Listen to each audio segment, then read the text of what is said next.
Straight ahead on 12 News, a new trail that connects 4 cities and provides spectacular views along the way.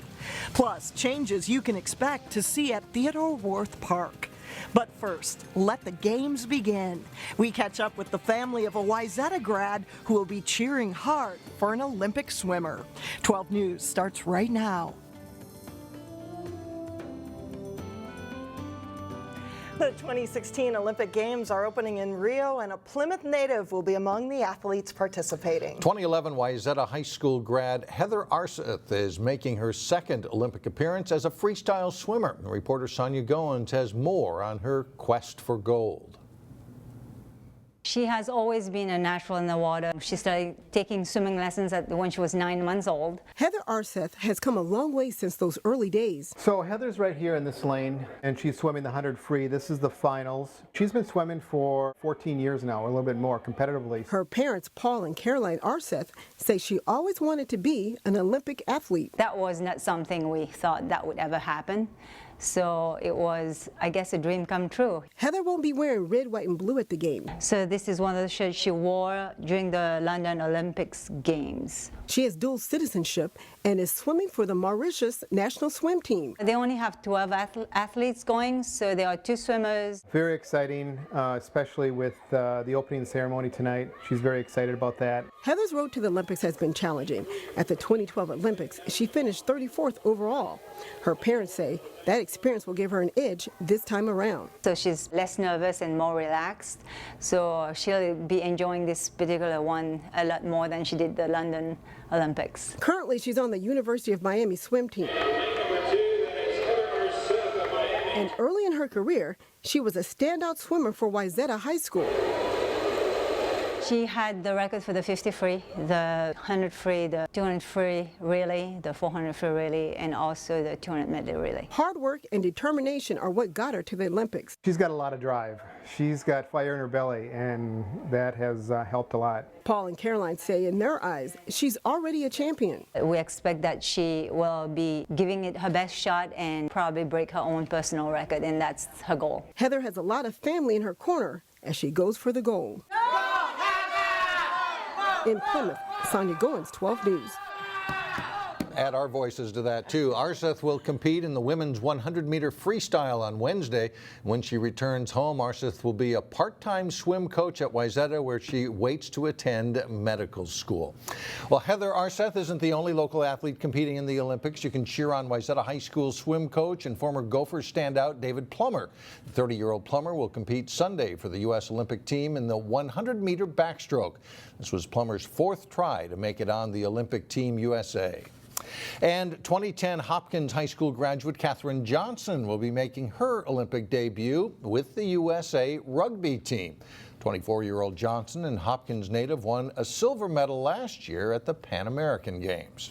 And now to a venue that has produced former Olympic ski champions. Theodore Wirth Park will undergo improvements thanks to a partnership between the Lopet Foundation and the Minneapolis Park Board.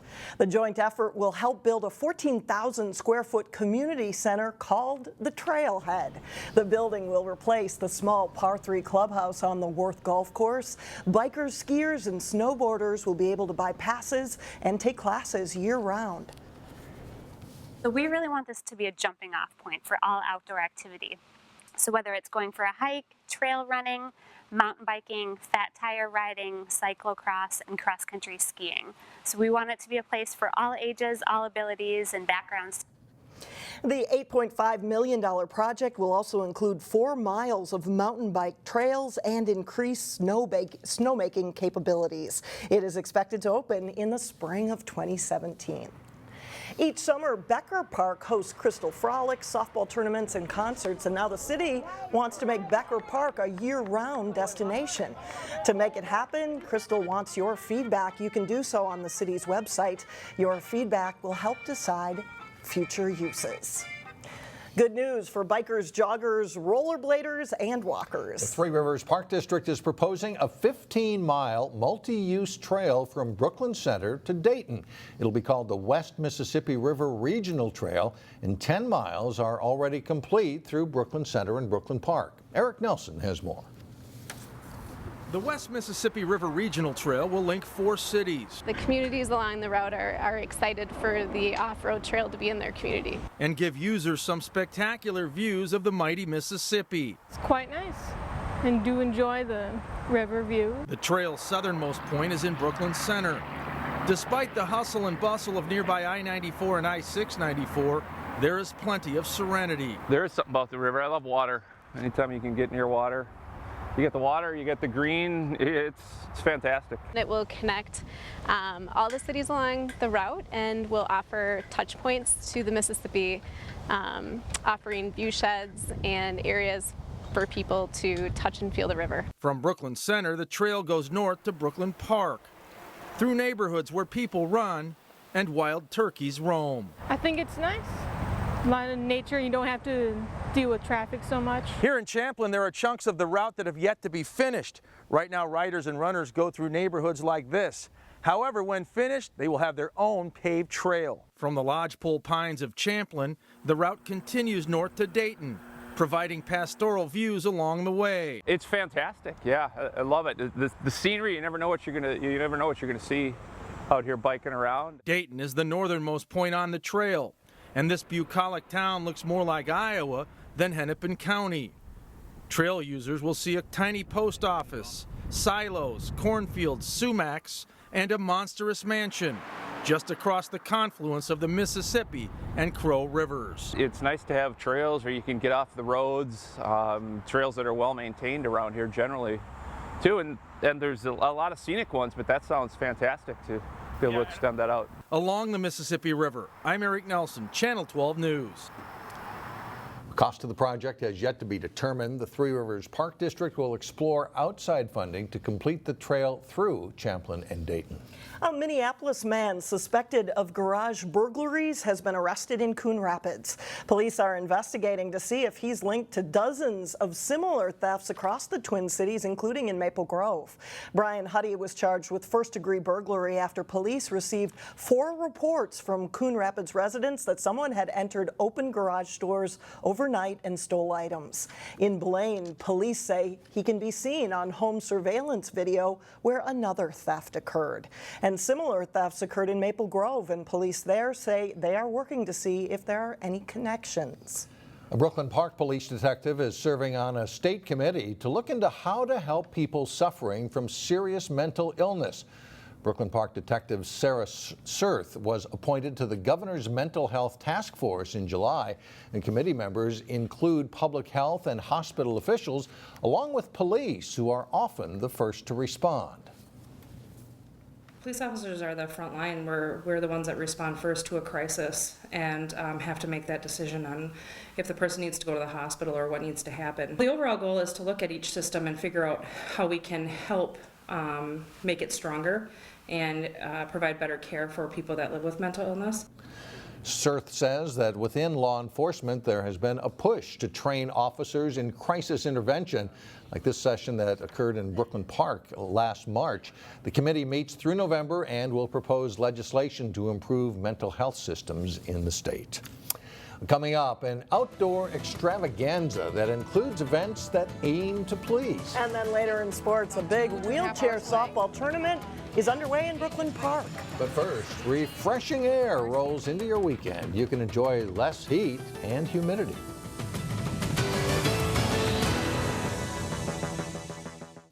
Well, getting the family outdoors this weekend couldn't be easier thanks to a wide selection of activities across the Three Rivers Parks District. Neil Persley shows us some of them in today's Weekend Showcase. I'm out at Coon Rapids Dam Regional Park because somebody told me they had minnow races. 1, 2, 3. Pow! Get ready for the 2016 River Festival and Outdoor Extravaganza, where minnow races are just one of the cool activities they'll have. On your marks, get set, go! NASCAR has nothing on high-energy minnow races. Hey, buy a nose! aboard. Nick Sacco will be one of the Three Rivers Parks folks helping with the day's activities. We're going to have all sorts of stuff going on. Of course, so you'll be able to see the ospreys that are right behind and over my shoulder right now. Ospreys are the kings of the fish-catching hawks and live on a diet entirely of live fish. We'll have minnow races, we're going to have archery, we're going to have fishing, we're going to have face painting, we're going to have archery. Archery? Awesome! Three Rivers is supplying kid-sized bows and helpful instructors like Nick. Hey, bullseye! And they're going to have live animals that you can see and even touch. Do we want to race them one more time? Yeah! Whoa, this is an outdoor extravaganza you don't want to miss. But wait, there's more. This Sunday we've got our family kayaking program that's going to run from 1 o'clock to 3 o'clock here at French Regional Park. If you come out to French Regional Park, you'll have 886 acres of water to paddle around on. If you can't make our family kayaking program this Sunday, we've got a number of other kayaking programs coming up next week at French Regional Park. We've got our Kids Splash kayaking that is on Friday from 10 to noon, and that's for kids ages 8 to 14. And then that Saturday we have adult kayaking. That's our introduction to kayaking and our women's introduction to kayaking program. French Regional Park also has paddle boats, rowboats, canoes, kayaks. They're all available to rent. From French Regional Park, Neil Persley, 12 News. I'm exhausted just watching, Neil. For more information on all the events happening in the Three Rivers Park system, you can go to threeriversparks.org. Coming up, first at the Crystal Lions Corn Feed, we will show you what is rolling into town. But first, action from the opening round of the 3M Championship Golf Tournament. John Jacobson has that and more next in sports. You can look for long drives, good putting, and generally low scores in Blaine this weekend, huh? Yeah, with some rain that we had on Thursday, certainly softened up the greens a little bit, and the scoring is low so far in the opening round. The weather looks promising. The field is strong. It's the 3M Championship Champions Tour Golf Tournament in Blaine. 3M started Friday morning. First-time entrant and popular Champions Tour rookie John Daly tees off at number 1. Daly is 2 over through 17 holes at this taping of 12 News. Check out this putt by another first-timer in Blaine. Miguel Jimenez sinks the very long birdie putt on hole number 1. He is 4 under through 16. Jesper Parnevik trying to curl home the putt on number 12. You can see it doesn't have quite enough. He shoots a 69 for the day.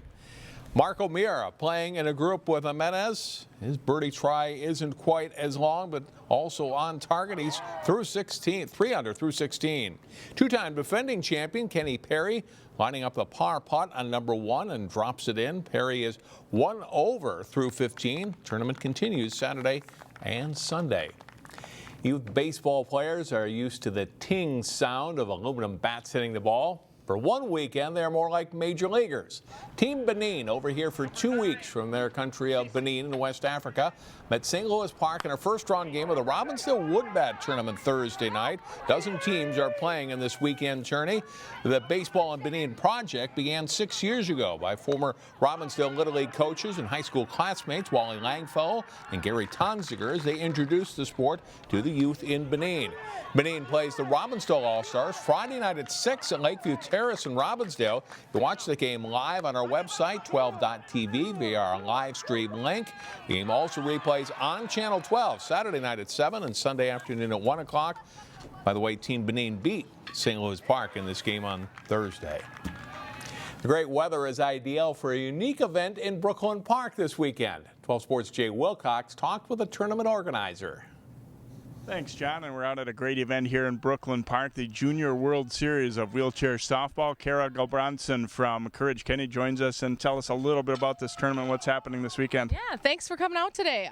This year we have the 10th Annual Junior Wheelchair Softball World Series, and we have 4 teams competing in the varsity division. We have a team from Nebraska, a team from Baltimore, Maryland, a team from Chicago, Illinois, as well as the Junior Rolling Twins out of Minnesota and Courage Kenny Rehabilitation Institute.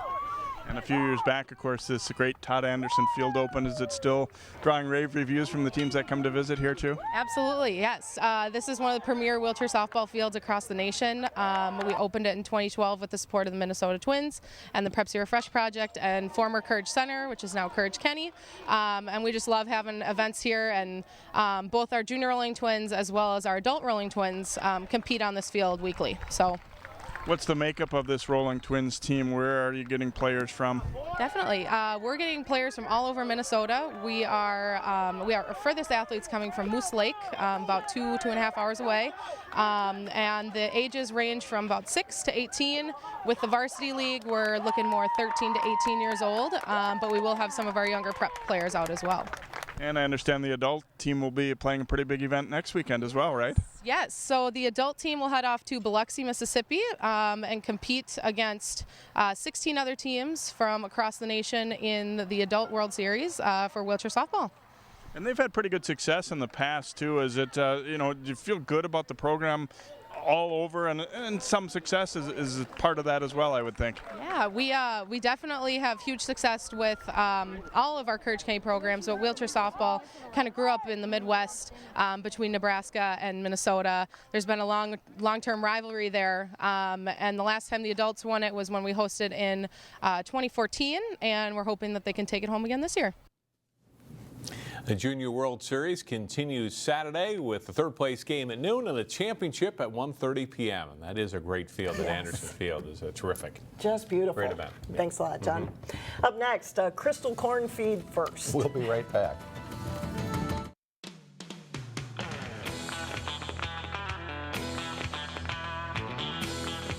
This weekend, you can enjoy Blues, Brews, and Barbecues. The 5th annual Higher Grounds Blues, Brews, and Barbecues Festival takes place Saturday at Mount Olivet Church in Plymouth. The event raises money for local charities, PRISM, and Twin Cities Habitat for Humanity. This year's musicians include the Jimmies, a 12-piece band from Madison, Wisconsin. And finally, mark your calendars for a week from now for a chance to see some rare antique cars as they make a stop in Crystal.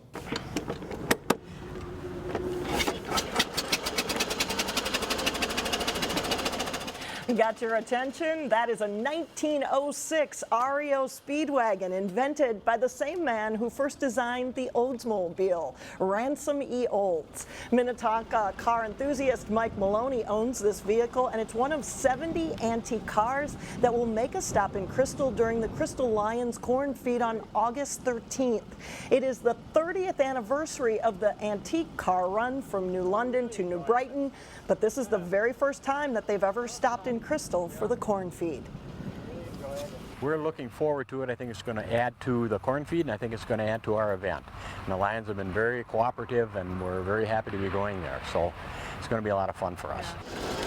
The cars stop by the Crystal Lions Corn Feed at Becker Park on Saturday, August 13th, and those cars arrive between 2 and 3 o'clock. And they won't be there long, so if that's your thing, head over there. Cool. Yeah, it is. You notice Mike is wearing white, and I don't know if that was for show or because he did say the car is nothing but grease, and if something breaks, he's got to get in there and fix it. Got protection, yeah, right? That does it for us. Thanks for joining us. And we'll see you back here again Monday. Have a great weekend, everyone.